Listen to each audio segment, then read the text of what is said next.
Welcome to Coffee and Candor. This is Ross. And Brandy. Amber. And Chris. This is going to be part 2 of our talk about Gabriel Fernandez. And what we're going to talk about this time is all the people and agencies, etc., that failed in this case and the consequences of it. Well, and if you haven't listened to part 1, we encourage you to do that. And do. So you understand what all we're talking about. Yeah, that's all backstory, and we're going to attempt to not revisit that. Yeah. So, go ahead. Again, please go back and listen to part 1. That way, if you don't know what the case is about. I don't know how you couldn't at this point. It's everywhere. It's everywhere.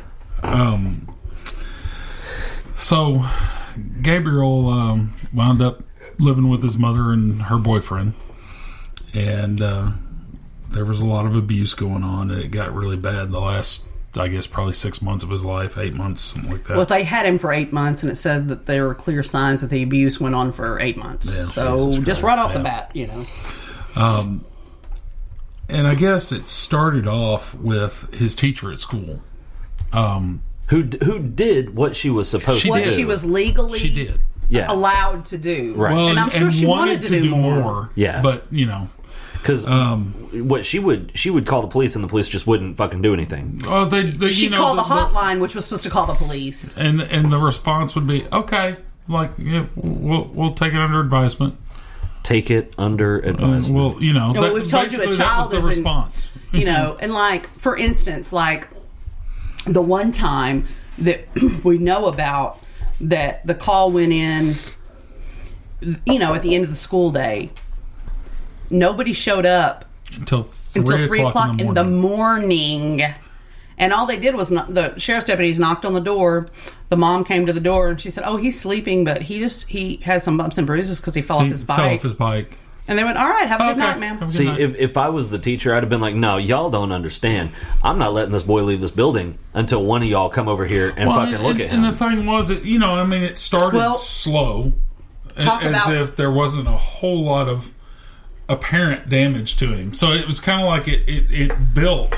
And I mean, by the end of it, my God, anybody could see that there was something going on here. Well, part of what bothered me is like this teacher, she, you know, she was making the calls to DCFS and the child maltreatment hotline, because she is a mandated reporter, and she did that. But not only that, but like there was one point where I think it was the last time when he was so bad, and she was like, she called the principal and was like, "I need you to come here," and called him out in the hall. Oh, yeah. And said, "Do we need to take pictures? What do we? I mean, because something. God, well, you got to be careful with that." He told her, "You're to report, not investigate." Nope, that wouldn't have worked for me. I'd have been like, "Well, I'll tell you what."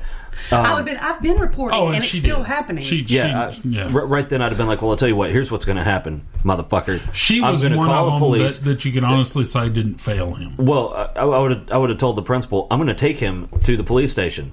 You can try to stop me, but you're not going to. It's not going to work." Yeah, I mean, it's just like, I just not like you would assume a principal in an elementary school would be appalled to see a child, and I just like, well, that's just not our, like, I don't know. I guess there are people that are just like so rigid in their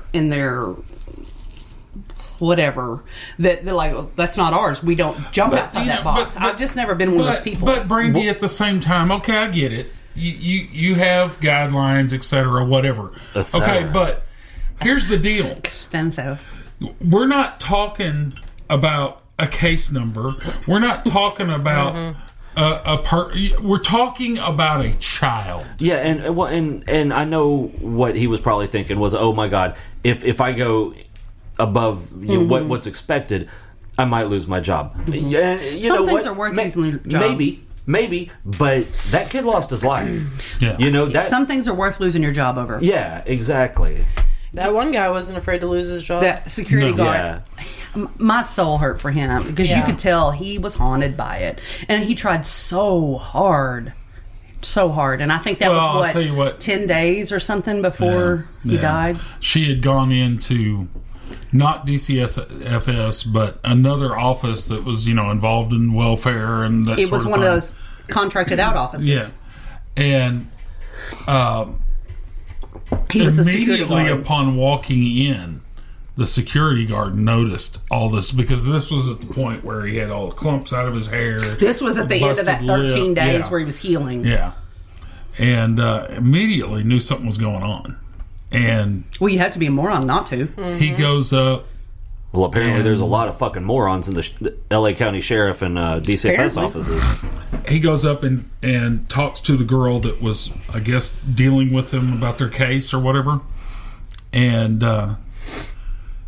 she's like, well, yeah, I mean, do you think we should call somebody or something? You know, you just real wishy-washy. Like the one that had just Well, gotten then- a promotion to be, like, the supervisor. well, no, the one that was promoted to, like, recognize signs of abuse. He's like, did you see that little boy? Yeah, God, his hairdo was awful. He was like, his hair had been ripped out. Yeah.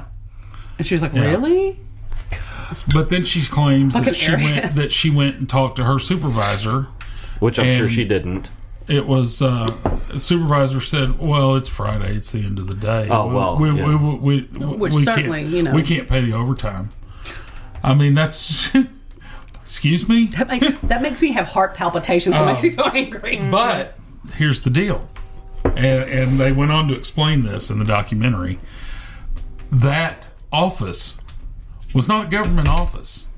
That office was contracted out to a private company Oh, let me tell you what. If I was to do those if evaluations, etc. if I was the government, they'd have lost that contract right the fuck then. Been like, well, they still haven't lost no. that contract. I'd have been like, well, I'm glad you didn't want to pay the overtime. We're canceling this contract for negligence. Because whoever, well, no, because it's still saving the government money. So that's all the people And that that's charge one of the care. things that, like, I was like, what? They were like, As a what? matter of fact, they talked about like you've got the big director of all this shit. Mm-hmm. Then you have the assistants or vice, whatever you want to call it. They did everything in their power to keep anything that looked bad like that from the director. So the director didn't know any of this was going on. I mean, And, like, when they were it's talking run about like a private company. for profit. For profit to save money. Because they even said, we can save so many man hours here. That was one of the Yes. things they said in their little report. Yeah. And I was like, it's not man hours, it's children. That blew my mind. So anyway, the security guard's like, well, what are you going to do? And she's like, well, they told me I can't say anything or do anything.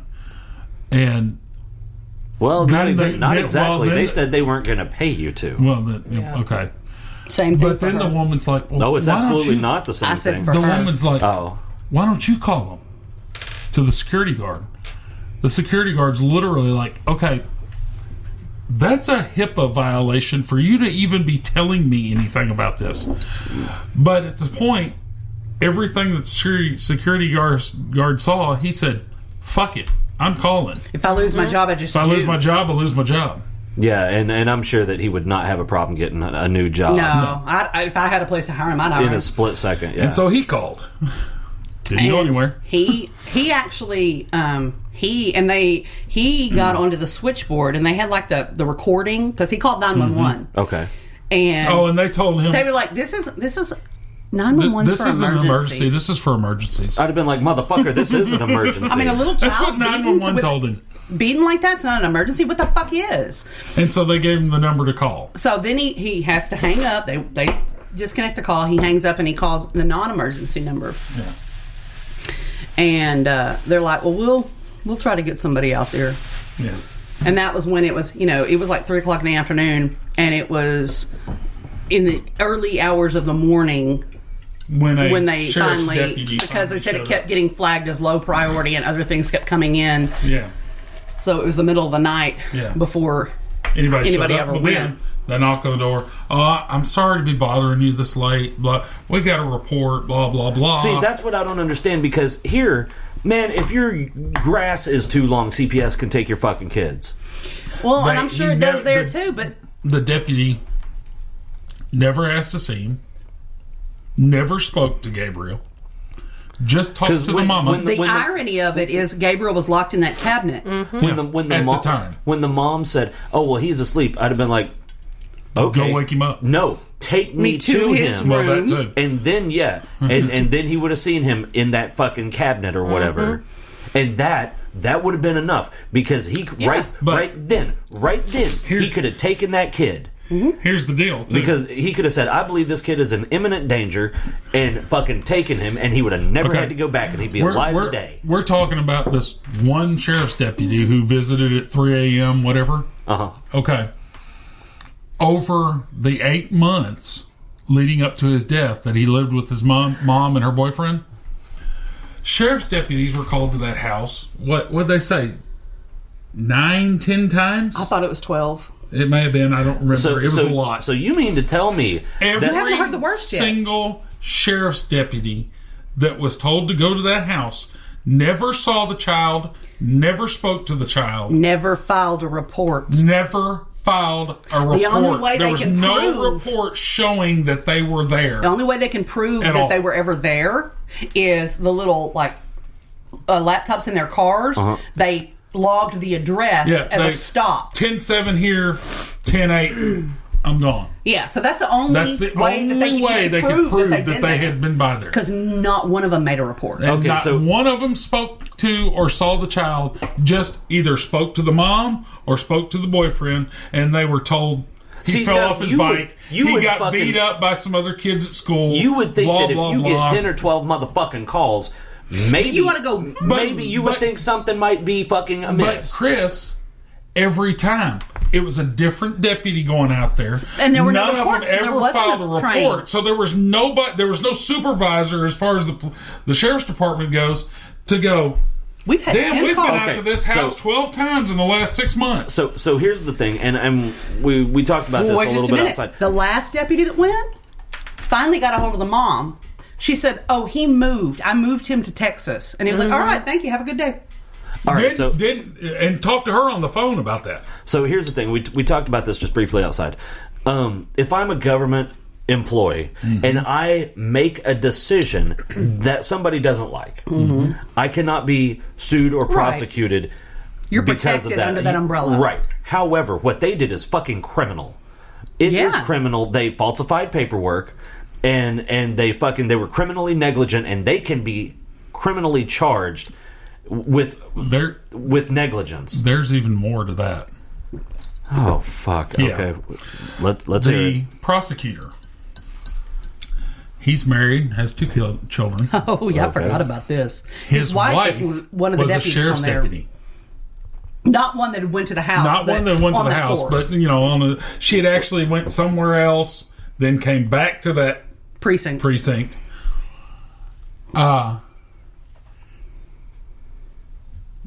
Okay, not directly. It wasn't like we'll kill you or we'll beat the hell out of you. She was indirectly threatened.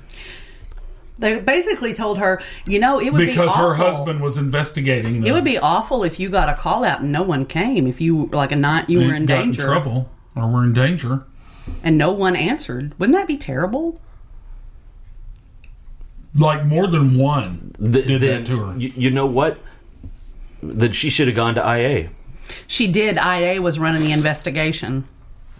They had a 3-year file on the it. Secret investigation that nobody knew about on their own people. And one deputy told the guy, because he was his best friend. He was like, "Dude, I got to tell you something off the record." Well, he was.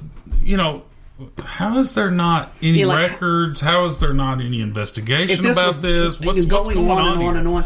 And he goes, buddy. He goes, "Dude, there's a file that thick. It's got hundreds of pages in it, but it's on the DL. Nobody talks about it."